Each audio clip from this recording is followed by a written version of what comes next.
Okay, so now we proceed with power stations. In the previous video, I have explained to you and you have seen some pictures of power station in Perak, in Sarawak, in Sabah. All those power stations generate electricity, but they are using different sources. Okay, so first of all, we are going to look at diesel, natural gas and coal power station, how they generate electricity using these sources. Okay, so as you already know, diesel, natural gas and coal are non-renewable sources, which means that once the sources run out, memang habislah, and it's going to take a very long time for the earth to replenish, untuk dapat balik. Dia akan ambil masa berjuta-juta tahun barulah dapat balik semua sumber-sumber diesel, natural gas and coal power. Coal. Okay, so first the mechanism, how power station operates is, okay, so here we have fuel dibakar kat sini. So bahan-bahan bakarnya adalah natural gas ataupun diesel ataupun coal lah. So kat sini yang kita gunakan these sources sebagai fuel. Okay, then here nampak tak pipe yang biru arrow merah ni? Okay, so this is water. Okay, water flowing, and what happen is this water is being heated. Okay, until it becomes steam. Bila dah suhu panas sangat, this water will become steam. Okay, so steam will flow and rotate the turbine here. Steam, dia akan push turbine, dia akan rotate, berpusing-pusing, and turbine is connected to generator. So generator, I have explained about how generator works, and electricity will be distributed to houses. Okay, so here the mechanism is first burning of fuel, and then boiling water produces steam, steam rotates the turbine, and generator produces electricity to be distributed to the houses, schools, factories and so on. Okay, so now we take a look at the energy change. First here, kan pembakaran kat sini, during the combustion, it releases chemical energy. Okay, chemical energy. And then chemical energy will produce heat energy. Panas kan, combustion.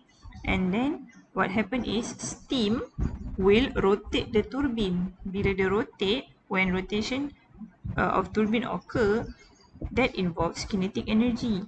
Next, what happened is electricity is produced by the generator, which is electrical energy. Nampak tak conversion of energy tu daripada chemical pergi kepada heat, pergi kepada kinetic, and last is electrical energy.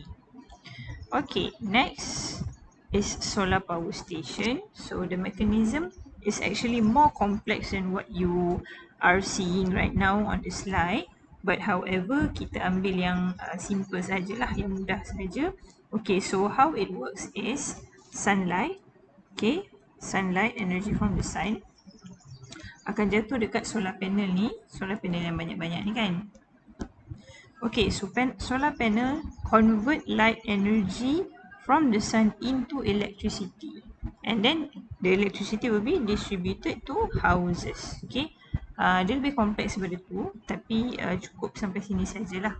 Okay, so the energy change here is from solar energy directly converted to electrical energy.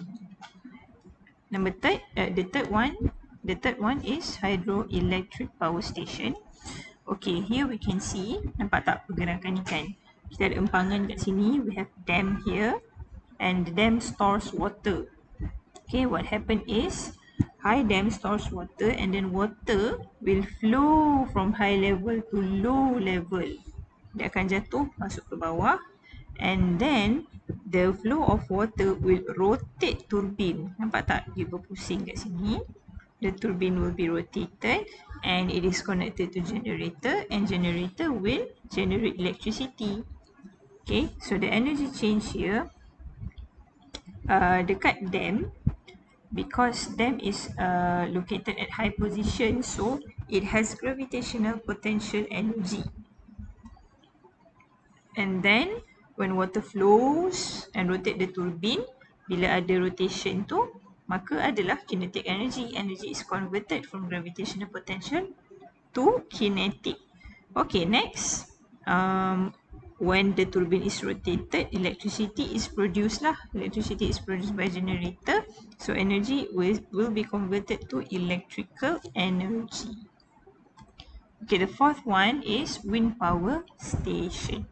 Wind power station konsep dia lebih kurang sama macam water, except that the moving air or wind dia direct rotate, tak ada flow from high to low place. Kali ni memang air tu direct rotate the blades of the turbine, of the windmill. Sorry, they rotate turbines of the windmill, and then blades here is connected to turbine. Electricity will be generated sama macam sebelum ni. So energy change here is kinetic energy. Okay, mana datang kinetic energy? Kinetic energy comes from the rotation of windmill. Okay, rotation of windmill due to the wind lah. Okay, jadinya kinetic energy of the windmill is converted to electrical energy. The next one is nuclear power station. Okay, nuclear power station is quite similar to diesel, coal and natural gas. Okay, yang membezakan adalah bahan bakar tu. So for nuclear power station, the fuel is nuclear substance lah. Okay, so here what happen is in the nuclear reactor, nuclear reaction will take place lah. Okay, kat sini mechanism dia, nuclear reaction will take place and it releases large amount of energy. Dia membebaskan banyak haba dan tenaga lah. So that will heat up the water. Reaction berlaku dekat sini, dekat control rods, dekat reactor ni lah. And then heat is released and it will heat up the water dekat kawasan pump biru ni, dekat kawasan tangki biru ni. Water will be heated and it will become steam. Okay, here steam will rotate the turbine. Steam akan rotate the turbine which is connected to the generator and generator will produce electricity. Sama je konsep macam diesel, coal and natural gas tadi. So here the energy change is in the reactor, nuclear reaction take place. So the energy is nuclear energy. And then the nuclear energy releases a large amount of heat kan. So dia akan convert kepada heat. And then the heat energy, dia akan heat up the water. Water becomes steam. Steam will rotate the turbine. When steam rotate the turbine, that is where kinetic energy comes. Ada rotation of turbine kan. And then rotation of turbine will generate electricity and produces electrical energy. Okay, last one is biomass power station. Okay, similar to nuclear and also diesel, coal and natural gas. Yang membezakan adalah source tu. Okay, so kat sini kita pakai biomass as the source. Okay, biomass ni sama ada from plant ataupun animal. Okay, so biomass products releases methane gas. Okay, so methane gas ni adalah fuel. Okay, methane gas ni adalah fuel yang akan membakar, akan heat up the water and then the water will become steam. Nampak? Boiling water produces steam and then steam rotates turbine and turbine is connected to generator. Generator will generate electricity. Sama je konsep dia. Yang membezakan hanyalah source sahaja. Okay, so I forgot to mention in the previous stations, sama juga macam ni. After the steam rotates turbine, what happen is steam will flow. Dia akan flow kepada condenser. Okay, so dekat condenser ada saluran air yang sejuk, cold water. Okay, sea water ni dia suhu air yang lebih sejuk lah. Okay, when steam terkena pipe yang sejuk disebabkan oleh dia mengandungi seawater tu, it will be condensed. Dia akan tercondense to water. Steam is condensed to water when it touches the pipe that has seawater. Dia akan menjadi air balik lah, condensation kan. And then the water will be pumped. Dia akan naik semula ke dalam boiler. So this process is repetitive. Dia berulang-berulang gas. Sama juga macam di cell coal dengan biomass tadi. Okay. So the energy change here is biomass releases methane, that is chemical reaction which releases chemical energy, and then kita heat up using fuel, using methane tadi, that releases heat energy. So energy is converted from chemical to heat. Next, steam is released. Okay, steam is released and rotate the turbine. So energy is converted to kinetic. Bila turbine rotate, maka adalah pergerakan, and that is what we call as kinetic lah. And then kinetic energy is converted to electrical energy. Ini berlaku bila ada rotation of turbine. Rotation of turbine tu kan bersambung dengan generator. So generator will generate electricity. That is electrical energy. Okay. Next, we take a look at the difference between AC and DC. DC is direct current. Okay, AC adalah alternating current. Okay, kita tengok dulu DC . Okay, maksud DC ataupun direct means electric current that flows in one direction only. Dia direct, dia hanya satu hala sahaja. So if you take a look at the first picture here, the circuit, in the first circuit, current flows from positive terminal to the bulb, and that causes the bulb to light up, and then back to negative terminal, and then flow lagi sekali. Ni semua adalah one direction, sebab tu namanya direct current. Okay, so example of applications ataupun sources that uses direct current adalah battery. Macam ni kan, nombor satu battery, number 2 solar panel, and number 3 accumulator. Next, alternating current.